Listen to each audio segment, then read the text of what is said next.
Yeah.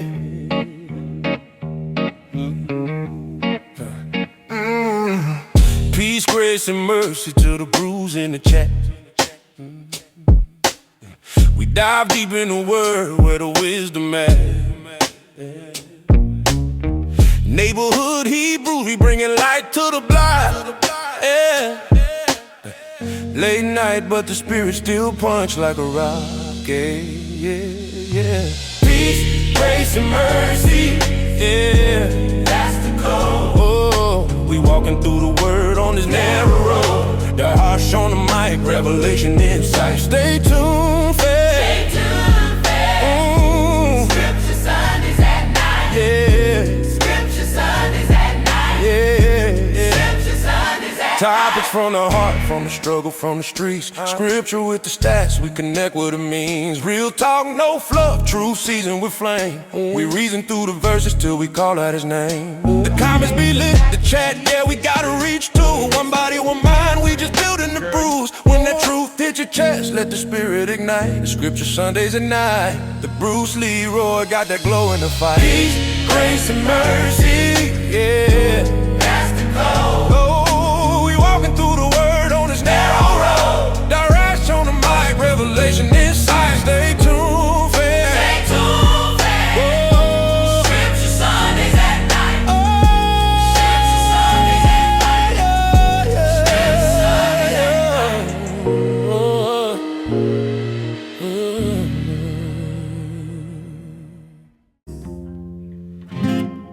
I pledge allegiance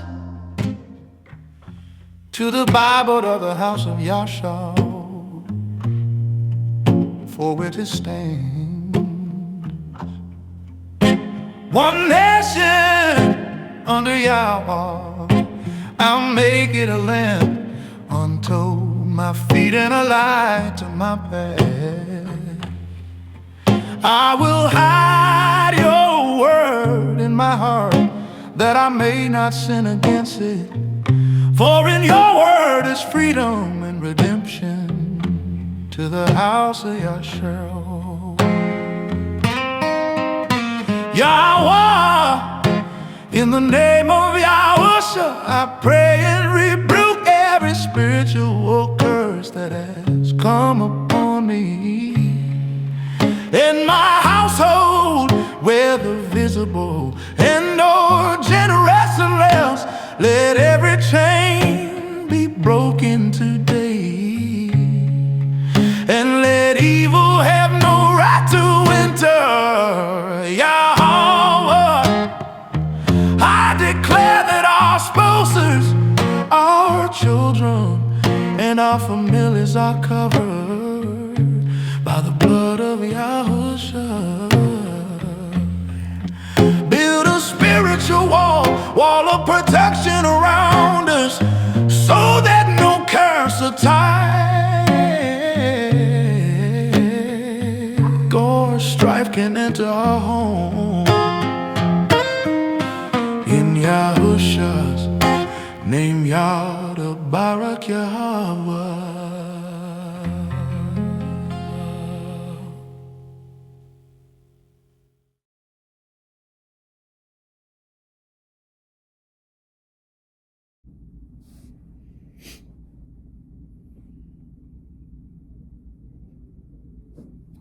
Appreciate y'all sliding on in, y'all. That's right, it's your neighborhood Hebrew. Thank you for tuning in and tapping in with Scripture Sundays at night. We jumping right on into the topic. I appreciate y'all sliding through because you're here. So let's get to it. The topic of the show tonight is, does the Bible support capitalism, socialism, or something else entirely? That's what we're looking at.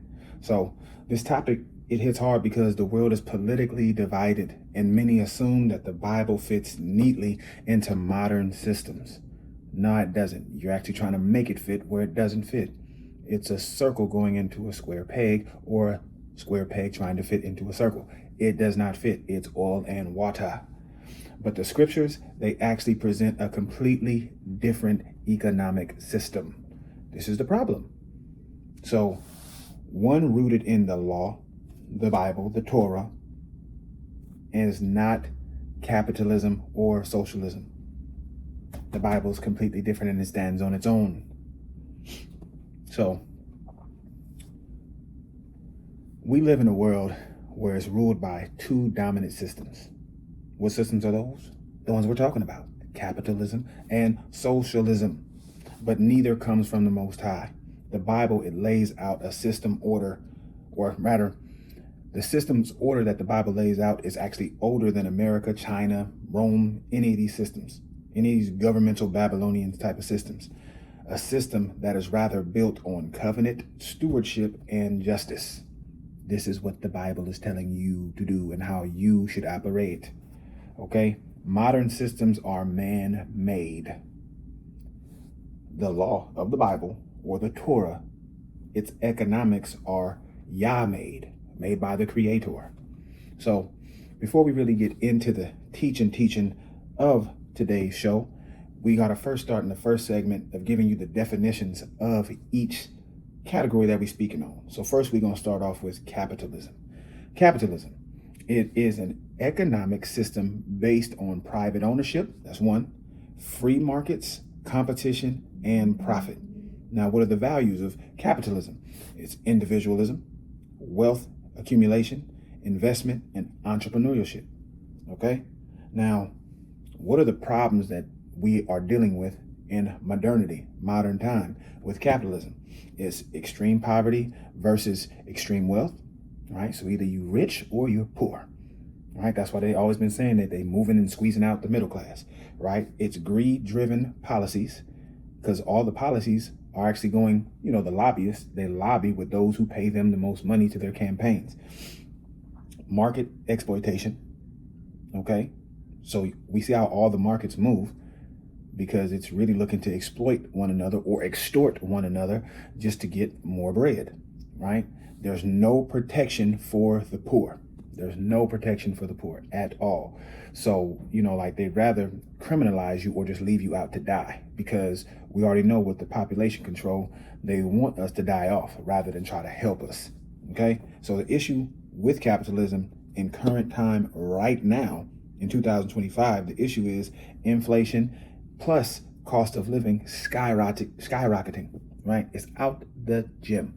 And it's hard because either you a boss or you're nobody.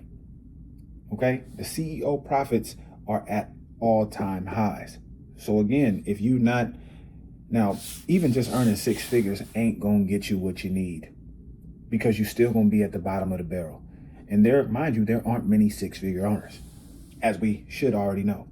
And even if you are making six figures, depending on where you at and where you're living at and, what your habits are, you already stuck.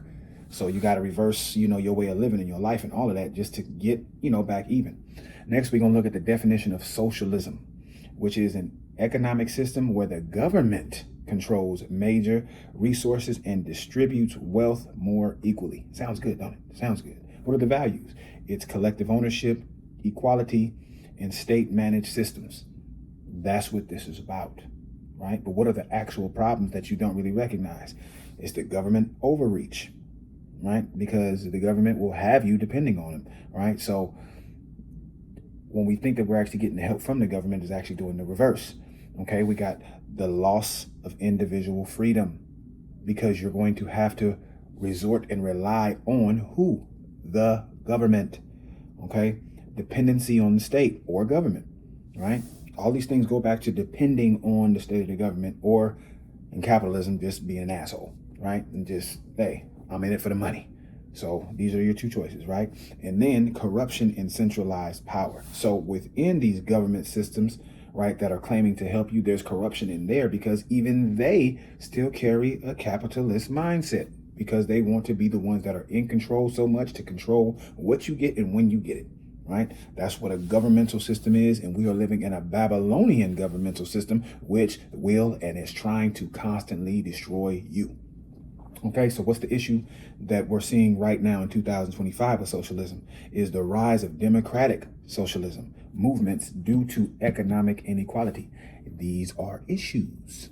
I don't know if you noticed this, but these are issues that you need to be aware of. All right, now we're going to look at what the Bible actually says. what the Bible teaches is neither capitalism nor socialism. The Bible, the law, the Torah, it teaches economics as a system based on what?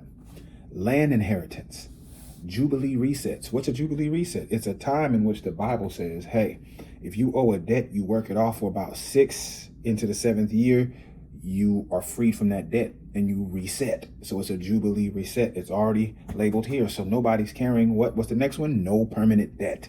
The Bible doesn't teach about having permanent debt because there's a Jubilee, there's a reset, there's a Shabbat even to your debts. So you're not carrying it forever. And just like this Babylonian system, like they'll throw something on your credit, but then they say after 7 years it's removed. But we know that they know the loopholes and all this stuff to where you even respond to any of these creditors trying to get a hold of you, then they reset.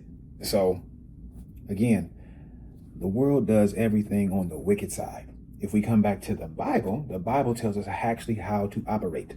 All right. Next, we have no interest to your family. So if your family borrows something or needs a loan or something like that, there's no interest. So that way it makes it easy and affordable for us to pay it.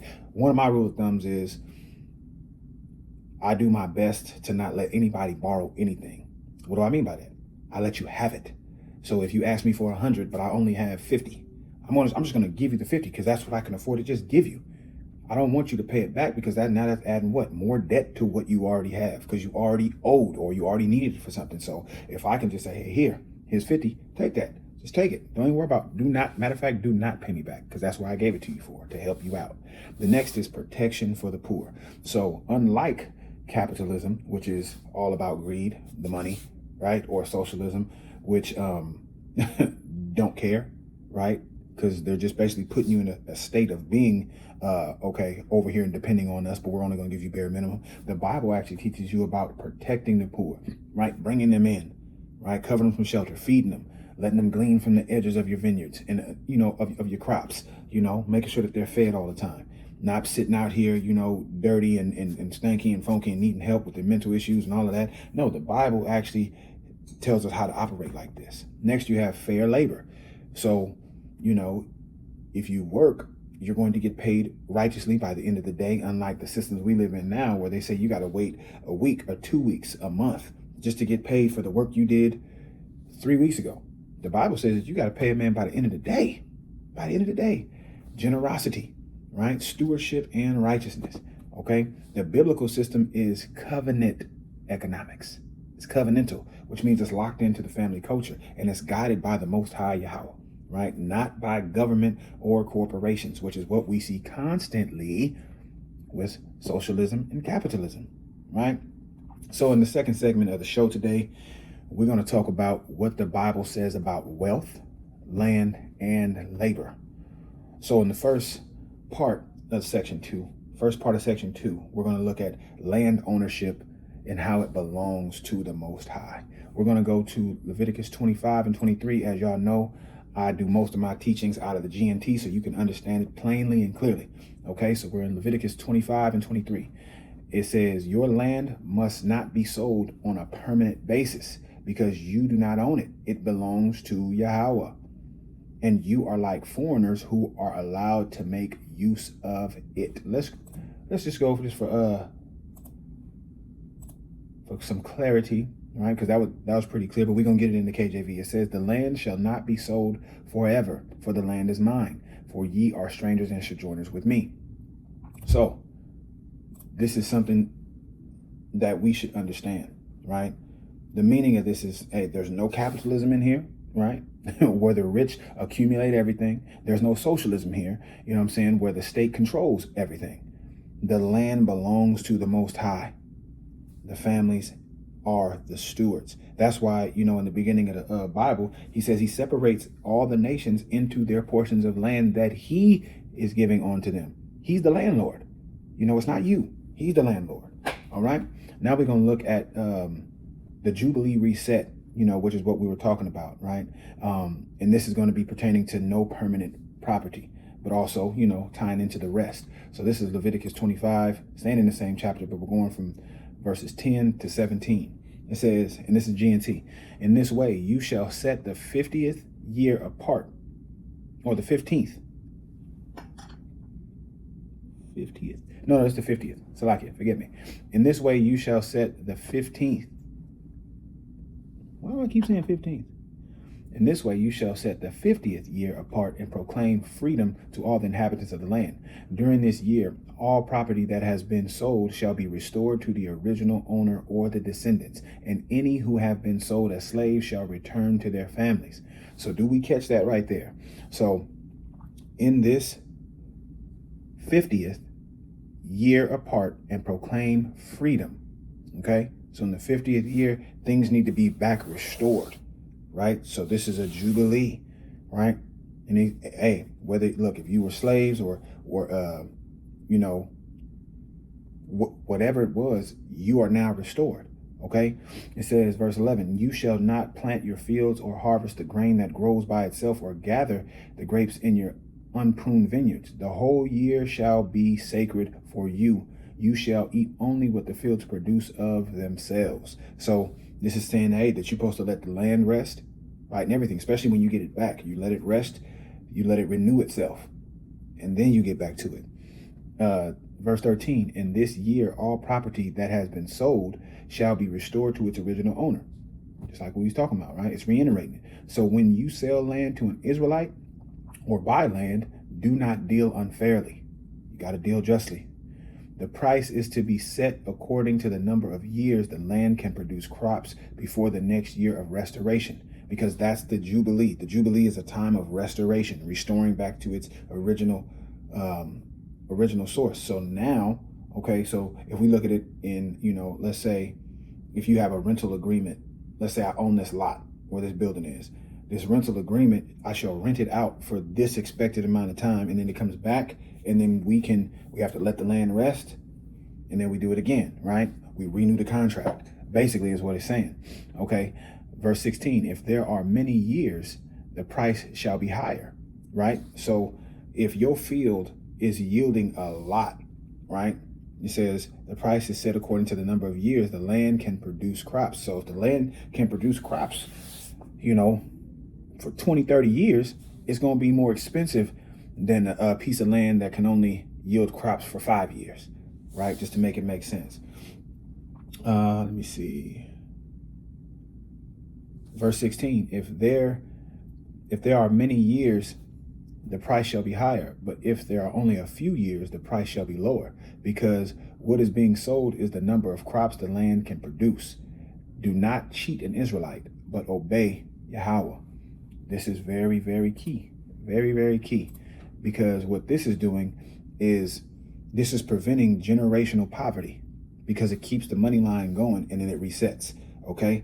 This prevents corporate ownership, right? Because you can't come and monopolize all these areas and try to take everything. No, this belongs to this family. So this family is going to be the only ones that receive this. This is why the Bible tells us not to mix, right? Especially because, we're supposed to stay with each other, with our own people, because that way this doesn't leave the family. Because now if you mix with another people, you're now another people is now coming to come corporatize or capitalize capitalism on what you have that was for your family, right? We've all seen Queen Sugar, right?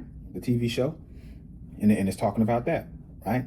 The next thing that it prevents is government takeover, right? So there is no government that's going to come take over this land that you and your family own. No, that's not possible. This government cannot come in and say, hey, well, now we want to take over this, which is what we see in America a lot, where all these, Walmarts and all these shopping centers are at. The government's taking up all this land. Even on the outskirts of wherever you live at, you see all this open land. You're like, man, why? We can't just go and buy this land. Well, it's because the government seized it and took it over, because they want to monopolize and keep you in wrapped up in socialism, right?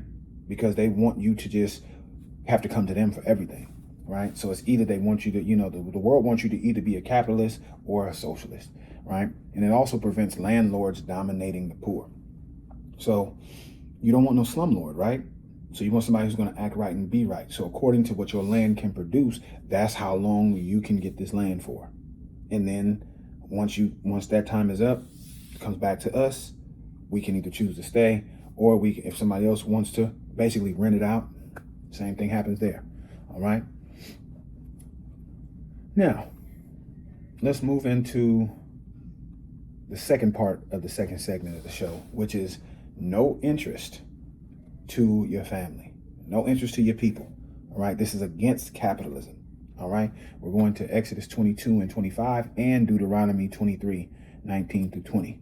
All right, and this is Exodus 22 and 25. It says, if you lend money to any of my people who are poor, do not act like a money lender and require him to pay interest, because that is unrighteous. Again, you're adding more debt to the debt. We're supposed to be helping our people, right? Being able to give a hand. So if I can give you a hand, that means I'm going to help relieve the debt from you, not add on to it. Okay. Deuteronomy 23 verses 19 to 20. When you lend money or food or anything else to Israelites, do not charge them interest. Reiterating the same thing we just read. You may charge interest on what you lend to foreigners. Okay. So foreigners, because again, the Most High said in the beginning of the word, hey, I'm going to divide the lands for the nations of where you're supposed to be at. Okay. Now, if we start to intersect with each other and we start to make a deal or a business deal, yes, hey, if you don't pay me back my money on time, I can now charge you, being a heathen nation, a Gentile nation, I can charge you interest, right? Which is what we see now with the heathens charging you interest on all of their loans, right?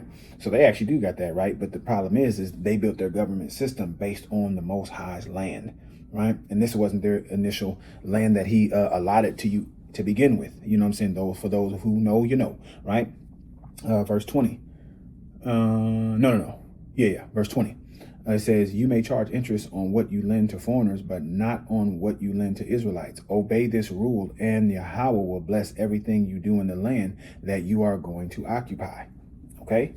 This is what we got to get back to. We got to get back to us taking and going to go get our land. Our piece of land, not waiting on no 40 acres and a mule and none of this. We have to do what the Bible tells us to do and how it tells us to do it, right? So charging interest is a foundation of capitalism, and the Bible goes against it.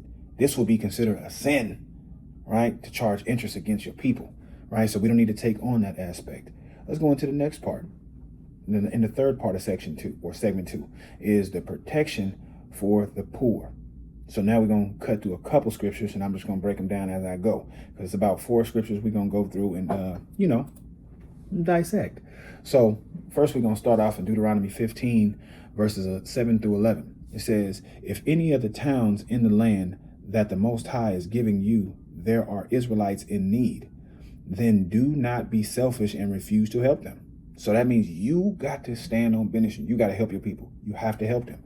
Right? If they be in need, you cannot be selfish because you got it and they don't. Verse 8, instead be generous and lend them as much as they need. So give them what they need. Do not refuse to lend them something just because the year when debts are canceled is near. So now that's even telling you, hey, let's say you was being an asshole and you didn't want to help nobody out because let's say the year of release just the new cycle of the release cycle just restarted. So now you like, nah, man, I ain't been to wait, you know what I'm saying, this long and that long. Or you're not finna try to make it seem like you're doing a good deed when you're really not. No, because this should be a part of what we do, right? We give it when we can, and that's why I said don't lend it, because now you're thinking about it coming back. If you give it, you're not worried about it no more. So you wouldn't have to worry about that. So, get into that mindset. So where, now you're just looking to help people, not lend. But if you do lend, don't do it like this, right? It says, do not let such an evil thought into your mind. See what I'm saying? Don't let it into your mind. If you refuse to make the loan, they will cry out to the Most High against you, and you will be held guilty. So they needed it, you had it, and they cry out because let's say that they know that you got it, and you don't help them. Hey, these prayers are going to fall against you. Verse 10, give them freely and unselfishly, and the Most High will bless you in everything you do. So give it freely and unselfishly. Okay, I ain't got that, but I can give you this. Here you go, take it. Oh, I can loan you this. Here you go. There's no interest. You pay me back exactly. And they have up until the time to pay it back, or whatever you guys agree on, right? So now either way, the debt is going to be cleared at the release, right? So if you're waiting till like let's say the year of release is up next year, right? And to exact all the debts, but they just borrowed 10 grand from you and they need like 2 years to pay that back. So really, they only going to be able to give you back half. And then that debt is now cleared according to our culture. You be like, man, that ain't no good deal for me. Nah, because it ain't about a deal. It's supposed to be about you helping your people, right? Verse 11, there will always be some Israelites who are poor and in need. And so I command you to be generous to them. So see, it's a command to be generous. You commanded to be generous. You can't hold back your hand. Let's go to another one. Leviticus 19, verses 9 and 10.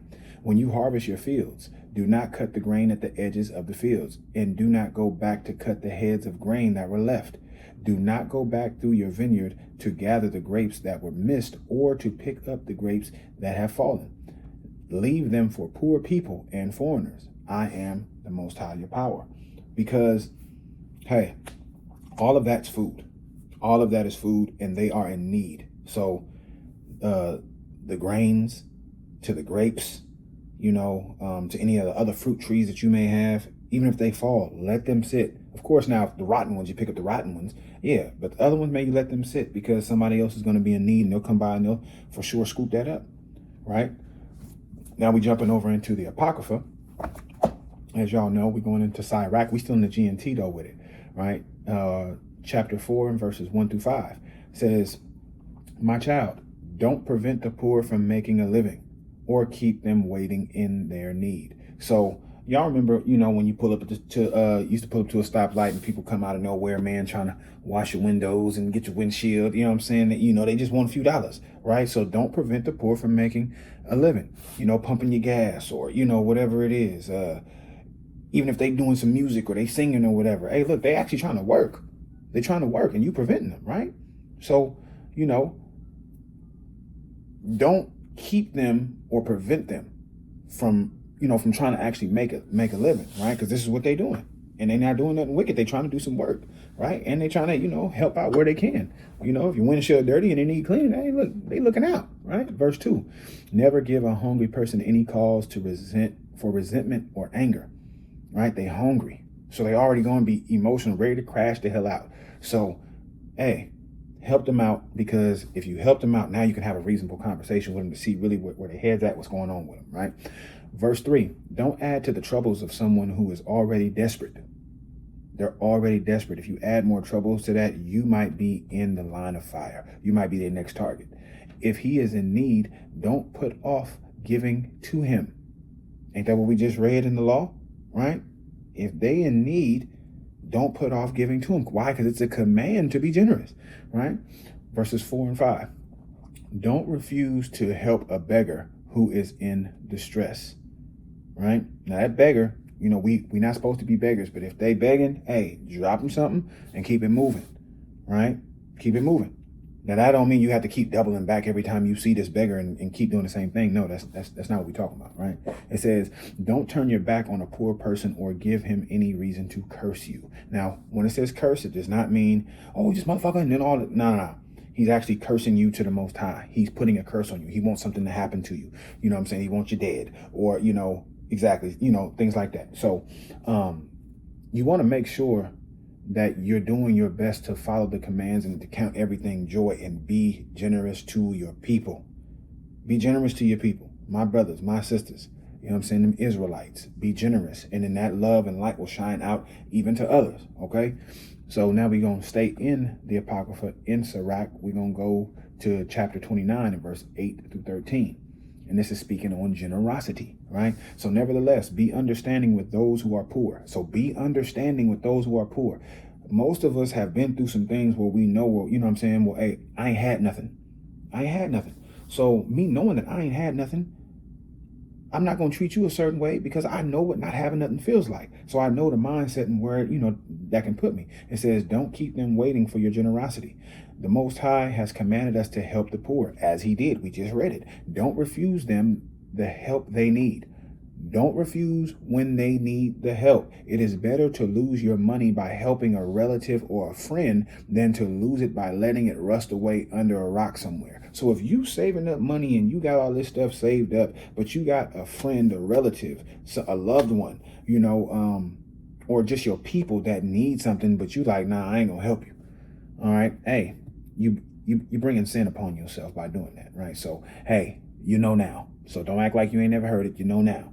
All right. Verse 11. Use your wealth as the Most High has commanded. Use your wealth for generosity as the Most High has commanded. This will do you more good than keeping your money for yourself. Count among your treasures the fact that you give to the poor.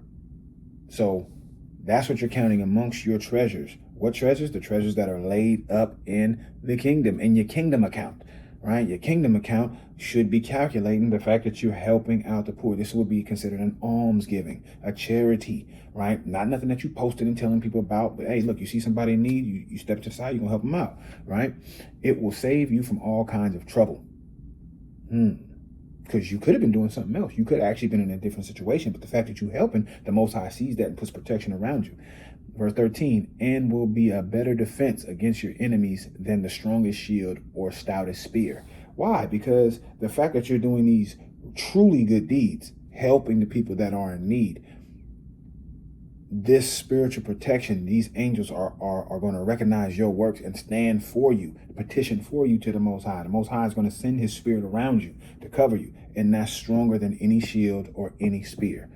Can you dig it? Because if you can't, go back and read it for yourself. Because, I mean, all of this stuff is just straight cut and dry. Okay? So the Bible, it commands open-handedness. Keep your hands open. Now, open-handedness to give. But just as we always talk about, especially in the Israelite community, we talk about, the way that we were taught to pray was like this, right? But the Bible teaches us to pray like this, or like this. Hands open, open-handedness. Because if I'm giving, I'm also available to receive, right? Generosity, because you got to be generous. We were commanded to be generous. Remember that? Eliminating poverty within Israel. So within the African-American Black community, if that's how you look at us, this is how we eliminate the poverty within our people, is by following these things. And loan forgiveness. So the heathen ain't never going to forgive you for the loan. And if so, it's going to take many, many years. It's going to take many Congress legislations to go through, or whatever and however their process is. That's what they're going to do.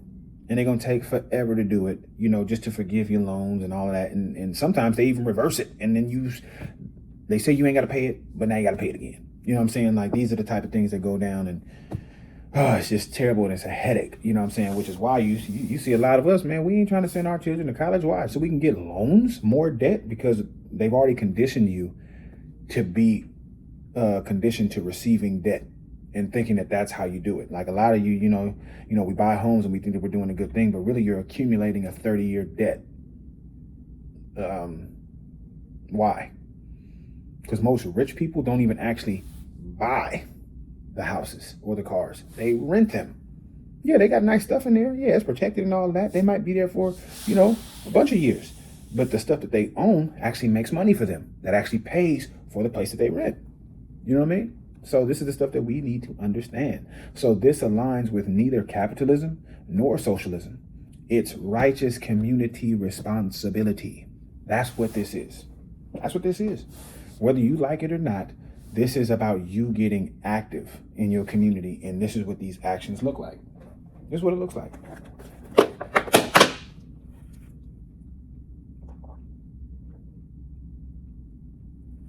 I had to take a pause for the calls because I was getting a little parched right there. You know what I'm saying? Getting a little parched. My little lemon water to get me, you know what I'm saying? Not only parched, but hydrated, So now we're going to go into the fourth part of section 2. We're looking at workers deserve fair pay. Now, y'all know I don't like using the word deserve, but in this case, it fits. Why? Because these workers, the work that they're doing, they earned it. So now you can simultaneously flip-flop earning and deserves. Earning and deserves. It's the same usage in this context, right? Because if they worked for something, that means they earned it. So they actually deserve it because they worked for it. They earned it. Okay, so now we're going to go into a couple scriptures back to back. We're going into Deuteronomy 24, verses 14 and 15, and the book of James. So in Deuteronomy 24, 14 and 15, it says, do not cheat poor and needy hired servants. Don't cheat the people who are already at the bottom, who you hired to work for you. Don't cheat them. They're already at the bottom. whether they are Israelites or foreigners living in one of your towns. So it doesn't matter who it is, right? It doesn't matter who it is. If they already at the bottom and you hire them, you don't treat them like wickedly. You don't cheat them out of the money, right? You don't perform some form of deceit against them, right? Verse 15, each day before sunset, pay them for that day's work. Each day before sunset. So by the end of the working day, because according to the Bible, we work from sun up to sundown, right? So before the sun goes down, which means before the workday is over, pay them for that day's work right then and there. We don't wait a week. We don't wait 2 weeks. We don't wait a month. They need the money and have counted on getting it because they're already at a lower state anyway. So everybody should be paid this way so they can handle what they need to handle for them, their families and everything. If you do not pay them, they will cry out against you to the Most High and you will be guilty of sin. So if you already know that that's what's going on, this is why when some of you have been in situations where your check didn't come on time, your check didn't clear, situations like this. Look, I ran a business and I had a situation where something happened on the payment side from the people who I was getting my contracts from, and the payment didn't come through. Well, my people that I had working for me in my business, I had to pay them out of pocket. So yeah, it put me in a stank. So according to the scriptures, that company is in sin for not paying me on time because I needed that. I counted on that to pay my people. And hey, shit, even though I was making some great money, I still was considered the poor. All right, let's go to James chapter 5, verses 1 through 4. And now, you rich people, listen to me. Weep and wail over the miseries that are coming upon you. Because they're telling you, even though you're rich, there are miseries that are going to come upon you. Verse 2, your riches have rotted away and your clothes have been eaten by moths. Your gold and silver are covered with rust, and this rust will be a witness against you and will eat up your flesh like fire. You have piled up riches in these last days. Verse 4, you have not paid any wages to those who work in your fields. Wow, so the rich person has cheated those people or not paid them according to what they're actually worth, the work that they actually put in, which goes down now. Most, if not all, jobs are not paying the people what they're actually worth.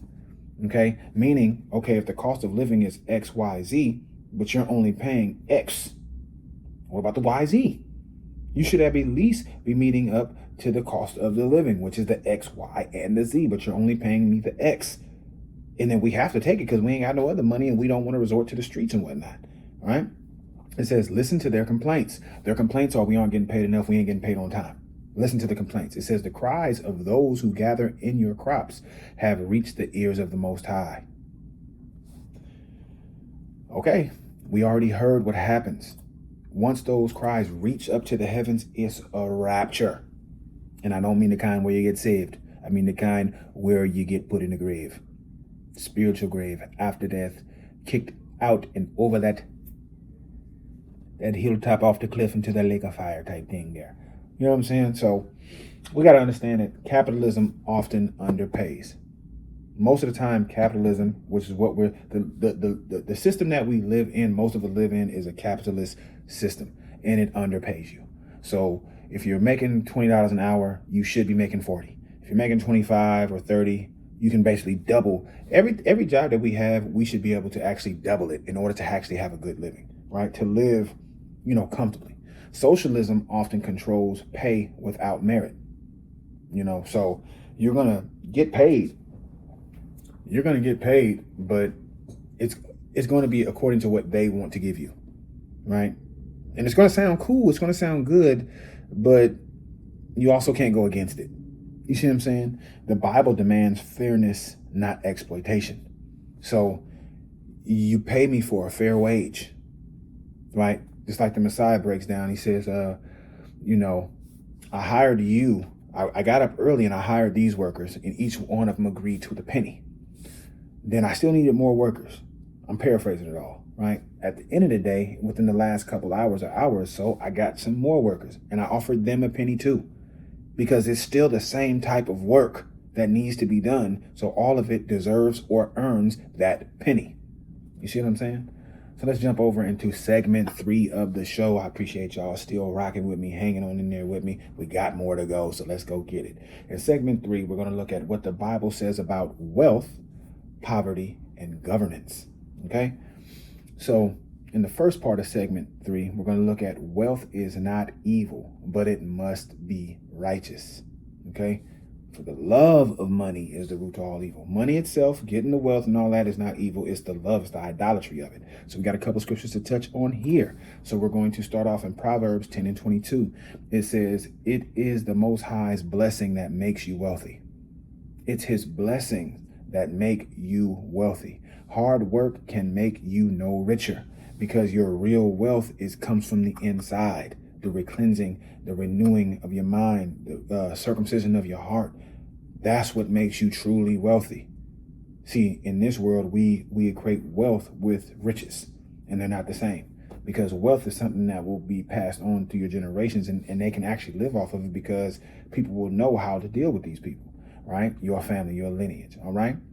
So we're going to go back into the Apocrypha in Sirach, chapter 31, verses 5 through 7. And it says, no one who loves money can be judged innocent. Why? Because the love of the money, right? So you can't be judged as innocent if you are a lover of money. You're not innocent, right? It says his efforts to get rich have led him into sin.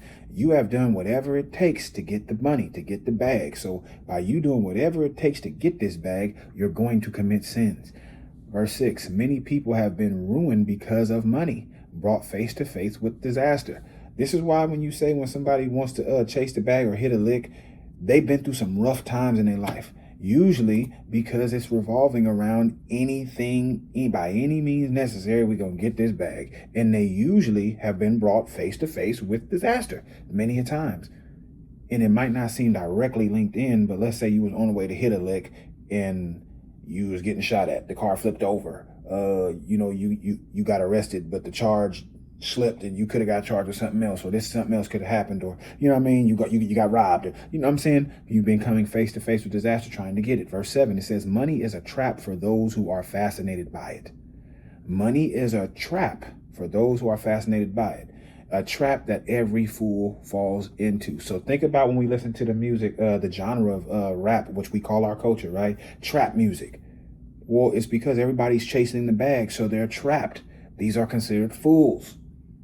Right? This is why I say when you look at thugs, gangsters, and pimps and all of that, whatever it is, they're all emotional men or women if they consider themselves that way too.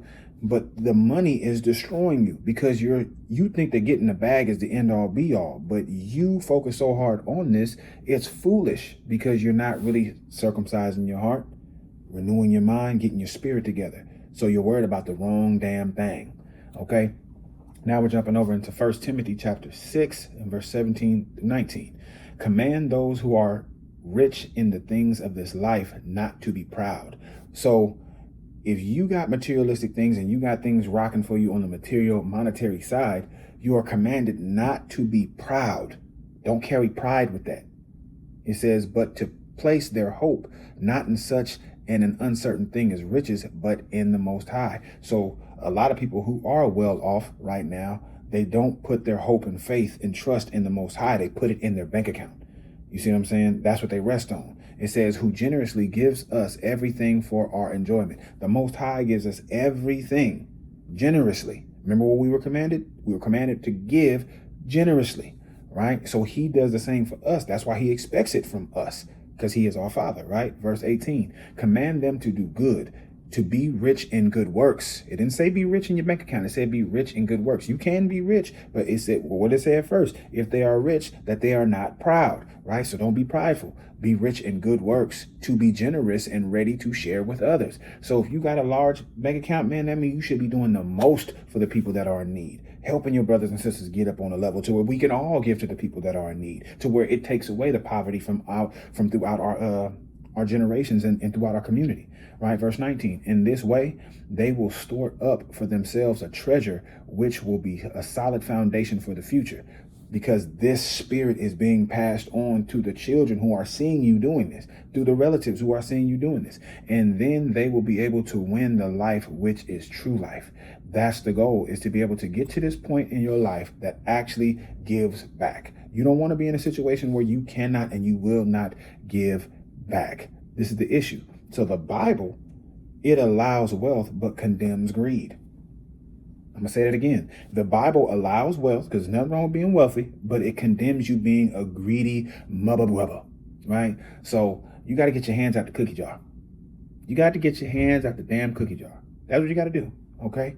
Now we're going to look at part 2 of segment 3, and this is equality through righteousness, not government, okay? Equality through righteousness, not the government. So we're going to check out some verses over in Deuteronomy 16, 18 through 20. It says, appoint judges and other officials in every town that the Most High gives you.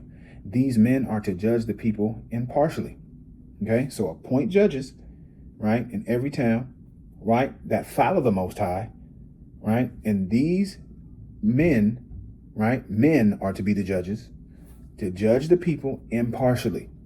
It says they are not to be unjust or show partiality, right? So I ain't supposed to, oh man, yeah, I know you, man, so I'm gonna deal with you a little differently.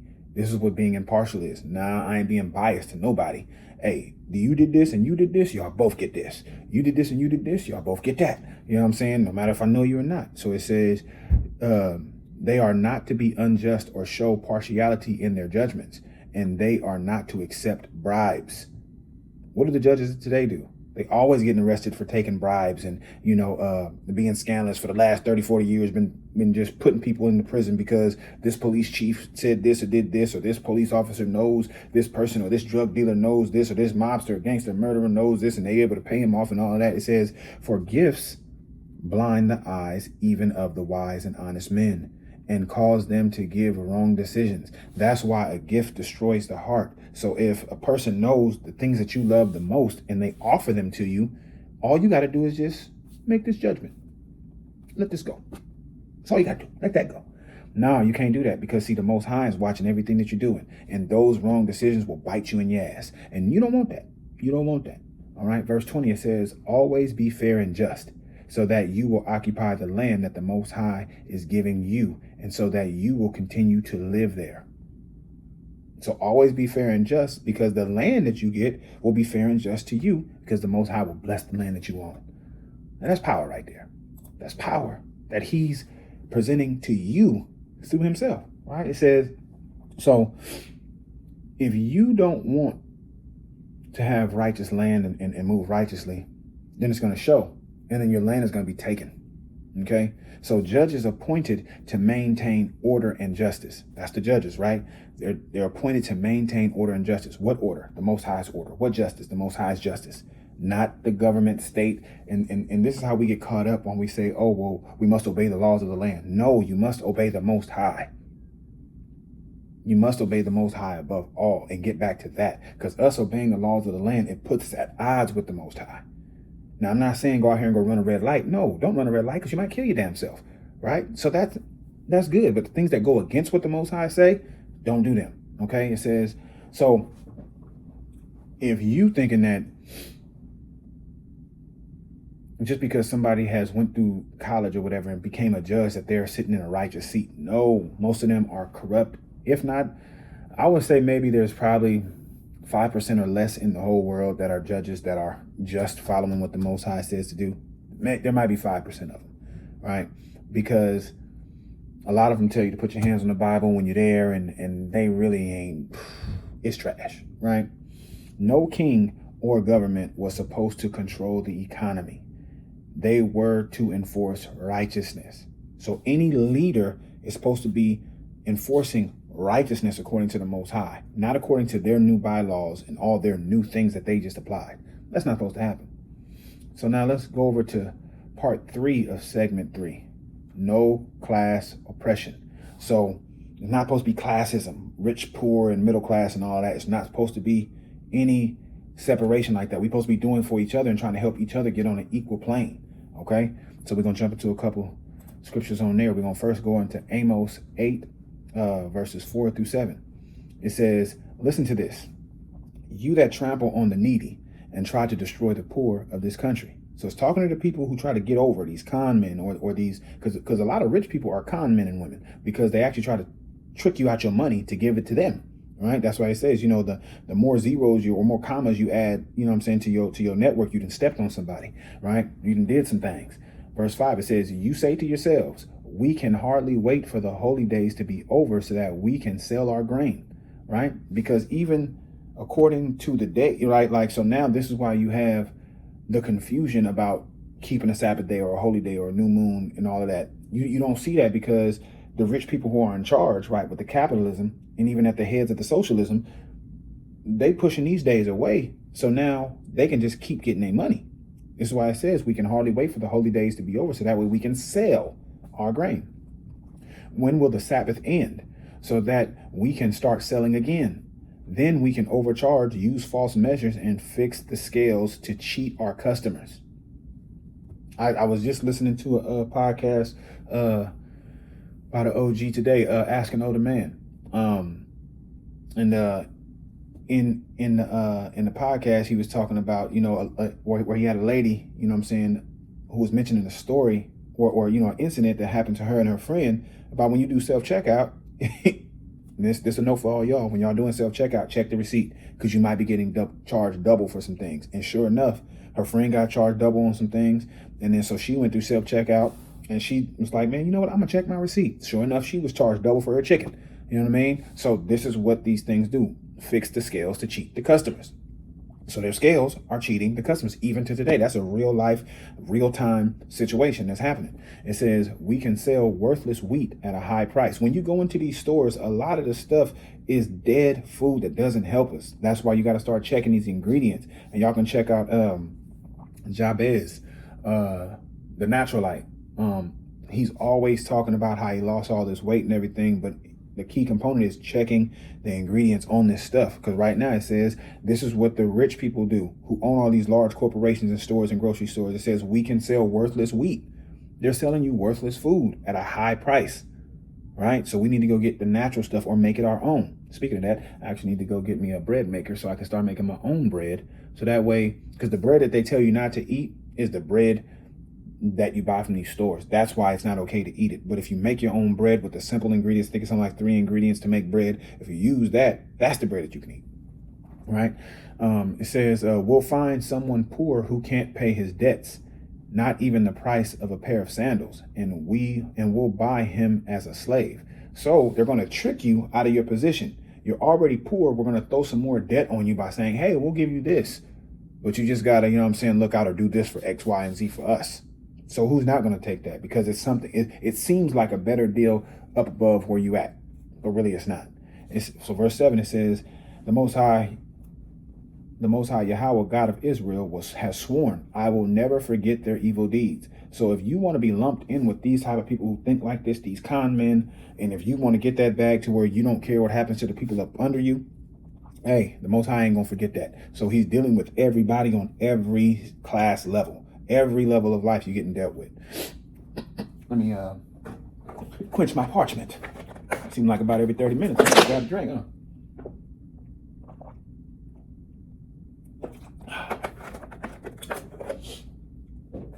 So we're going over into Proverbs 22, verses 22 to 23. It says, don't take advantage of the poor just because you can. Why? Because they're vulnerable. Why? Because they're lacking. Why? Because some of them might be a little slow, to understand. You're going to take advantage. It says, don't take advantage of those who stand helpless in court, right? So in court, what do? They usually give you a public defender. They just issue a public defender. But if we was working as a community, of people, anytime you had to go to court, we should already have a system that's already ready to just give you a top flight lawyer because we're all working together. We all building together, right? That's what it should look like. Excuse me. Verse 23. It says, Yahweh will argue their case for them and threaten the life of anyone who threatens theirs. So this is what happens when we come together, we stand together. The Most High stands up for us and fights the battles for us, whether in court, whether in the streets, in daily life, all these things. It helps us so we can move the right way and be protected by the one who's supposed to be protecting us, because we have faith and we follow, we obedient, and we do exactly what he says. So the Most High Yah, he condemns systems where the rich crush the poor. He condemns them. He's not with that. Both capitalism and socialism do this in modern times, just like I explained. You know, I'm showing y'all everything and how, you know, not only have I seen it, but it's actual facts, right? So let's keep it on moving, because we still got more to do. We still got more to chew. We're going into segment 4, bringing it into 2025, current right now. We're bringing everything, we're wrapping it on up together and bringing it in so you can see it right now. So what's happening now? Well, right now you're seeing a wealth gap at historic highs, because now more people are even more afraid about, you know, being poor.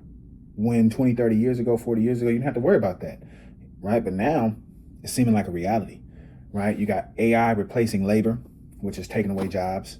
You know, that sucks. You got housing unaffordability. You can't afford a house, right? Not only can you not afford to buy a house, but you can't even afford to rent a house.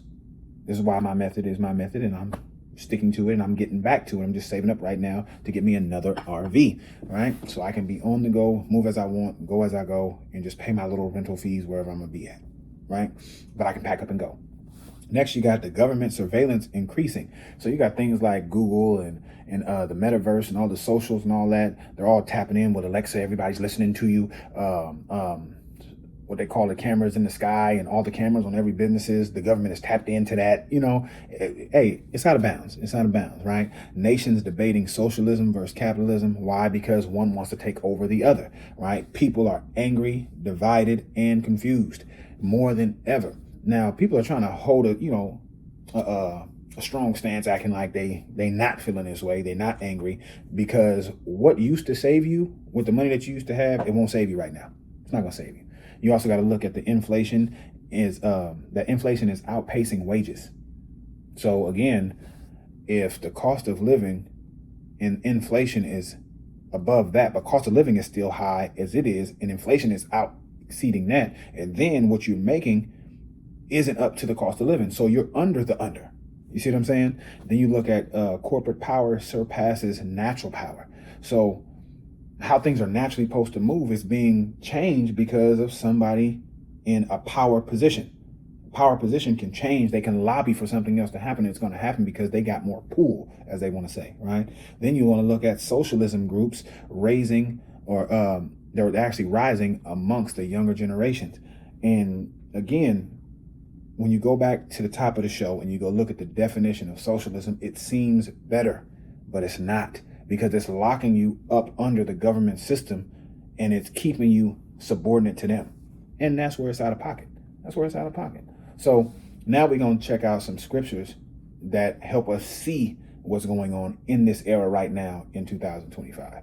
So we're going to start with 2nd Ezra 15, verses 14 through 19 in the GNT.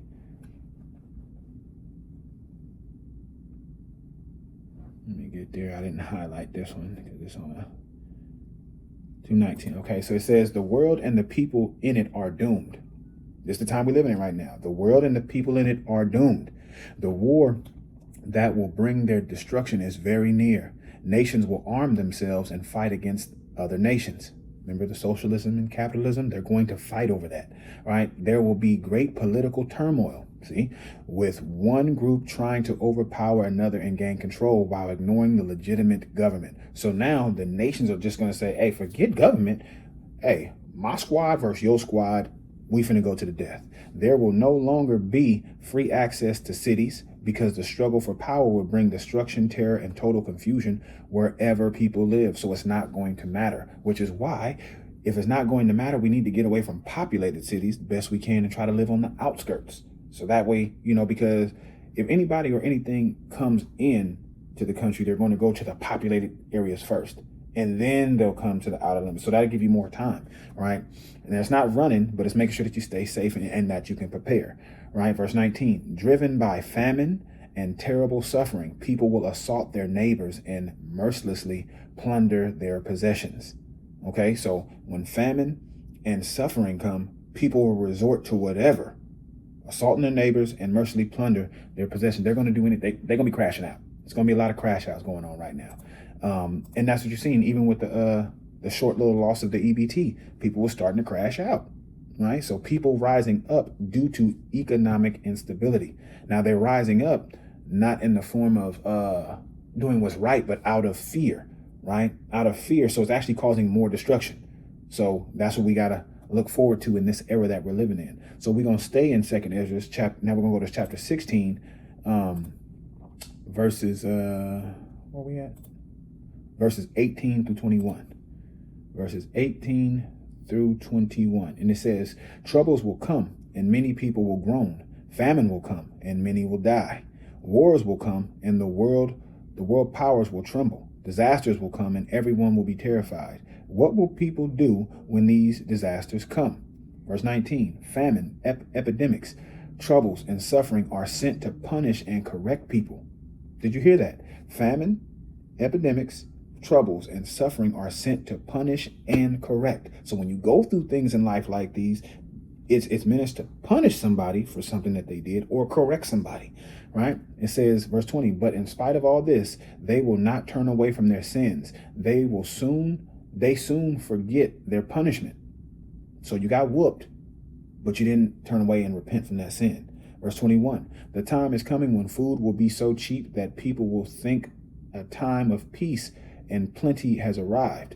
So they're going to drop the prices so low, because mind you already know where things were so high. We was talking about the eggs and the cartons of milk, you know what I'm saying, the gallons of milk, whatever. But it's going to get so low to where they tricked you to make you think like, oh yeah, it's good. Everything, we're back better than ever, right? It says, but then disasters will spring up everywhere. Wars, famine, and great confusion. This is what's going to take place.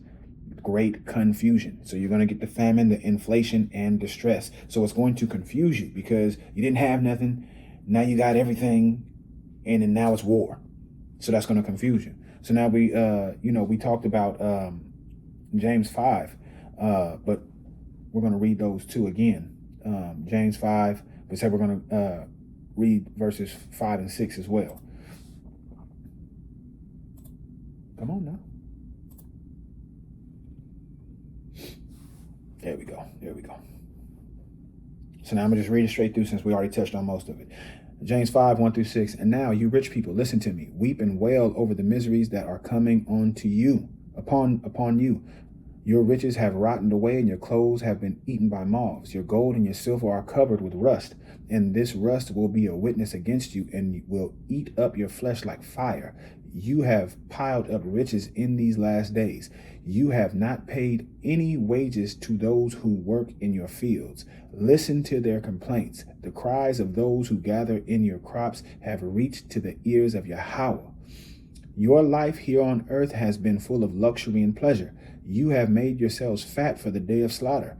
You have condemned and murdered innocent people, and they do not resist you. Okay? So your problem is you done got lazy. And ain't this what we hear all the time from the elders? Our elders always say, oh man, y'all so lazy today in this generation. Y'all so this and that in this generation. You're trash in this generation. Yes, we are lazy. We trash. We don't work hard enough because we actually don't, right? The rich hoarding wealth will be judged. So if you holding on and you probably seen the doomsday movies and all of that talking about, what is it? Oh, well, yeah, we're just going to go out on our yacht and just sit in the middle of the ocean. And then we'll just come to the land and grab our food and stuff whenever we need. Well, when you come to the land, you're going to die. Yeah. Have a good night. All right, you going? Enjoy it. All right. So let's jump over to Matthew 6 and 24. It says, you cannot be a slave of two masters. You will hate one and love the other. You will be loyal to one and despise the other. You cannot serve both Yahweh and money. So you're going to have to make a choice. And in this case, in this show, we're talking about capitalism, socialism, or the Most High. Which one you choosing? Which one are you choosing? Okay, you cannot serve the Most High and money. So if you go socialism, you're serving the government, right? If you go capitalism, you're serving the money. But if you just serve the Most High, he's going to get you all the things that you need. Now, it may not be right away, but it's coming. You just stay focused on following him. Okay. Biblical economics is the only system that works long term, not just long just in your life, but also in the next life to come, right? The eternal life, right? Everything else collapses. Everything else. Capitalism will collapse. It has already collapsed throughout history. Socialism will collapse, has already collapsed. It will. It's just we try to resurface it because we try to repackage it. And when we repackage it, it's all a bunch of bull. All of it is a bunch of bull. And you know that. You do know that.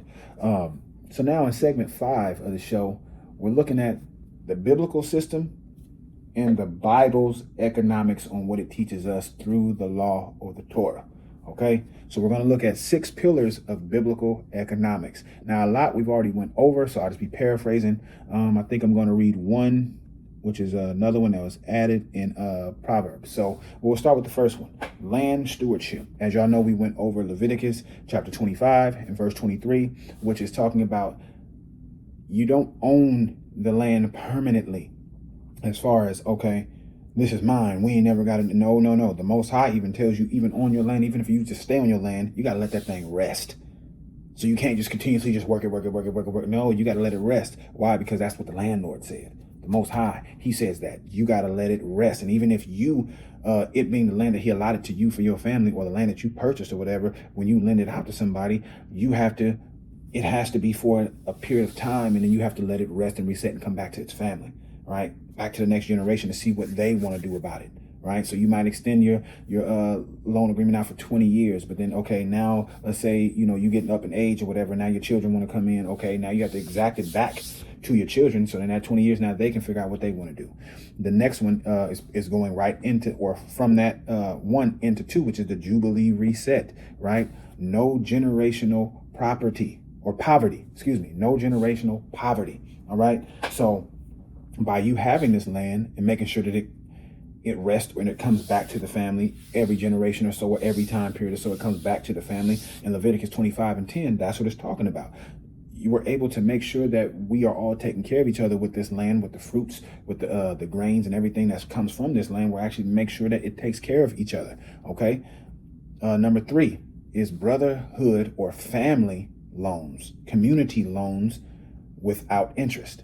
And that's in Deuteronomy 23 and 19, because we should be able to give to our people generously like the law commands us. The Most High commands us to give generously, if y'all remember that. Now, part 4, wealth and circulation, not hoarding. So we're going to go over to Proverbs 11, verses 24 and 25. It says, some people spend their money freely and still grow richer.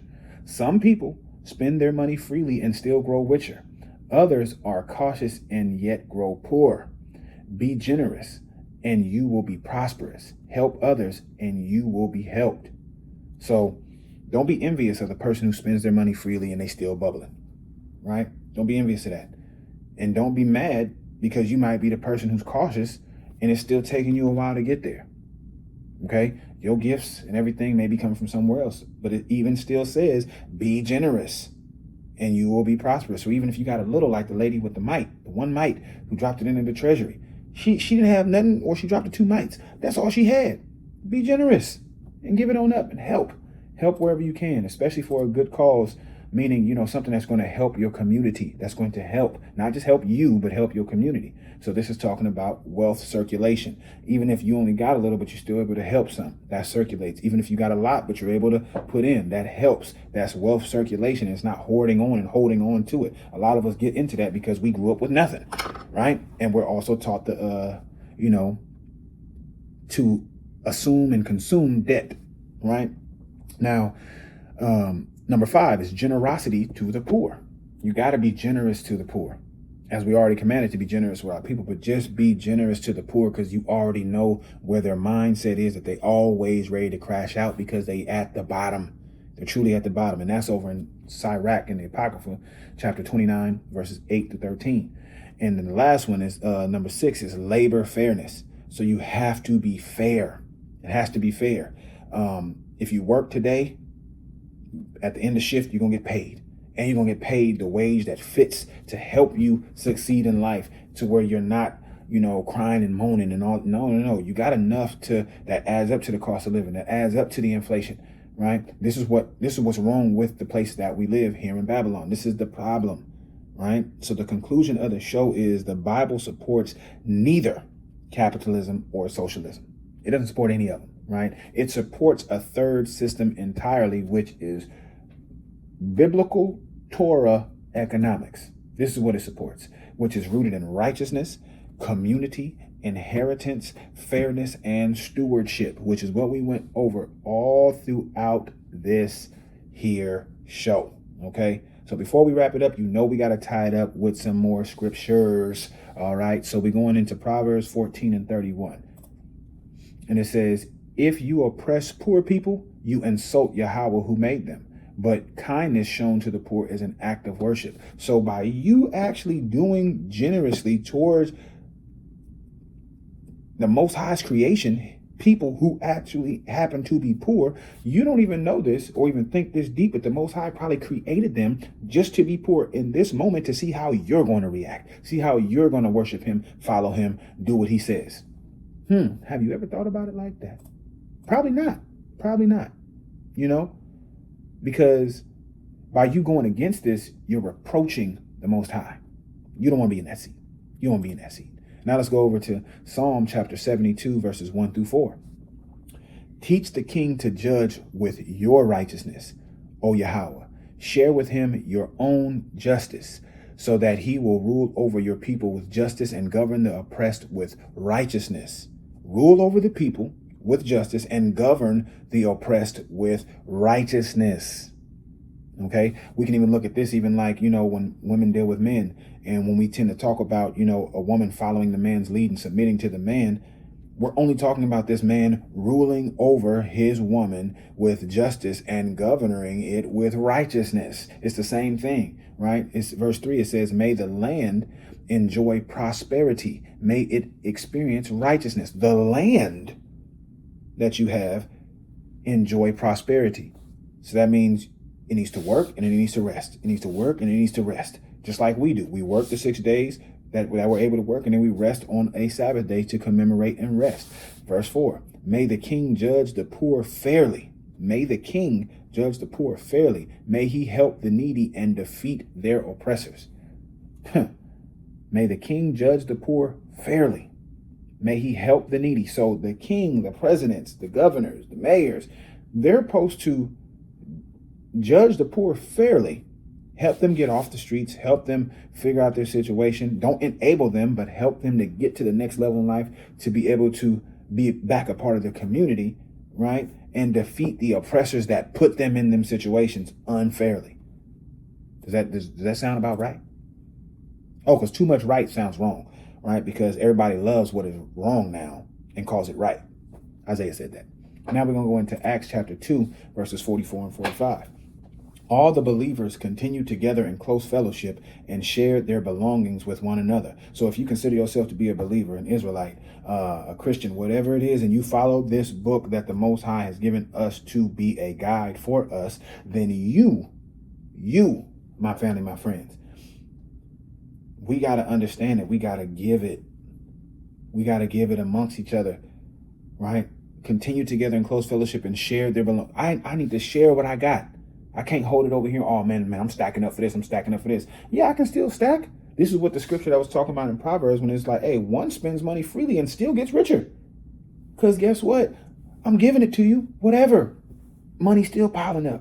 It's still going up. So we can have this too. Verse 45. They would sell their property and possessions and distribute the money among all according to what each one needed. So this is why it tells us not to covet, not to be jealous, not to be envious, because you should only have what you need, and I should only have what I need. Now, if I got what I need, but you just want what I got, no, that's not what you needed. That's what you want. This is why I say, do not give your children, as I am a father, right? And my whole method and theory was to never give my children what they want. Give them what they need. So then, hey, when they're actually able to, follow instructions and then they handling all their business like they need to, they can grow up and start to get the things that they want if they like to, because they actually have discipline and structure, right? And they know that, okay, I might have wanted Jordans, but I just got some shoes. And every now and again, yeah, he might get me some Jordans or whatever, or he might get me, this and that. But for the most part, 80% of the time, it's just what you need. Because most of the time, your children don't care any damn way. They just go, oh, well, they don't care. You went out and bought these $200 pair of shoes and they run through the mud in them. Now what? That's the issue. Because we're not paying attention to what we need to be paying attention to. Believers shared willingly, not by force. Because the government stepping in is by force. This corporate business, these entrepreneurs, these big ballers, these CEOs, they're going to force their issue. They're going to force their way. They're going to force it. This is why, hey, I'm just trying to do what the Most High want me to do. Can you understand that? Can you dig it? Right? So, yeah, I appreciate y'all again for sliding on through the Scripture Sundays at Night. I hope y'all love that new intro video that I've created. Yes, I am the creator of the song. I am the creator of the graphics, the AI prompts. I created all that, put it all together. The Most High is blessing, and I appreciate him for it. So understand this, y'all. The Most High didn't give us as his chosen people, this community, the black community, African-American community. He didn't give us capitalism or socialism. He didn't even give this country and these people capitalism and socialism. He gave us his word to follow. Okay, his word, a divine economic system built on responsibility, inheritance, fairness, and righteousness. Okay, so when we return back to his system, we return to stability. So I hope y'all have the ability to listen, pay attention, take notes, and start just applying these things into your daily life. And if this works for you, which it should work for you, it will work for you, because the Most High's ways are good, right, perfect, and just. Yeah, I don't see why you wouldn't take this information and run with it and be great out here. You should be great out here because his word is great. So just follow the word, do that, and apply it to your life and give it to everybody else that's around you, and get away from the capitalism, the socialism mindset. Now, y'all know what I'm doing. I'm getting up out of here. Peace, grace, and mercy, y'all. It's your neighborhood Hebrew. Shalom, shalom, and shalom. Shalom.